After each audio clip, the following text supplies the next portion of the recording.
Hi, I'm Seb Cielens, author of White Lotus, Book 1 of the Tripitaka Chronicles.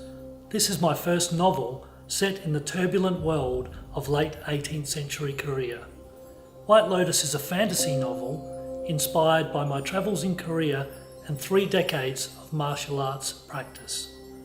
I'm going to read an excerpt, but first I'll give you some background on the story. Kietsu is a 17-year-old novice whose life in the temple is overturned when he uncovers a woodblock engraved in a mysterious script. The abbot sends him north on a journey to deliver the woodblock to the king. Kietsu runs into trouble on the road and is on the brink of death when he stumbles upon a village high in the mountains. Here he meets Hyo, leader of a secret martial arts society called White Lotus. Hyo is in hiding with his family, but decides to accompany the young novice. The scene I'll be reading is from the start of their journey together. A strong hand tugging at his shoulder roused Kietsu from his sleep. He groaned, turning over, but the hand would have none of it, practically yanking him from his nest amongst the blankets. "It's so early." Kietsu rubbed his eyes and moaned. "Best time to train," Hyo said. "Eh? Come with me." Hyo climbed a stony goat track that headed up the side of a mountain. Kietsu was so stiff and sore he could hardly keep up. He tripped and fell several times, grazing his knees, and once almost falling off the edge of a sheer cliff face.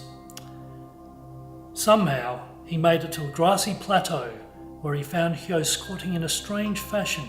Kietsu cocked his head and blinked. "Stances are the foundation of your technique," Hyo said. "Just as a tree is helpless without its roots, so are you without the correct stance." Kietsu studied Hyo's stance, noting that his legs were spread wide with both feet pointing forward, his thighs perfectly horizontal. It seemed unnatural that his body could form such a position, let alone remain in it comfortably. "It looks difficult." "All things are difficult before they are easy. You do it." "You want me to do that?" "I do not see anyone else here." Hyo circled, poking and prodding until he was at least partly satisfied with the stance. After only a minute in this position, Kietsu's legs began to tremble with the strain. In another minute, he wished he were back on the horse. "How long must I do this for?" Kietsu said through gritted teeth. "Until you cannot do it any longer, and then you'll do it some more." Several more minutes brought his legs to the brink of giving way. "Breathe."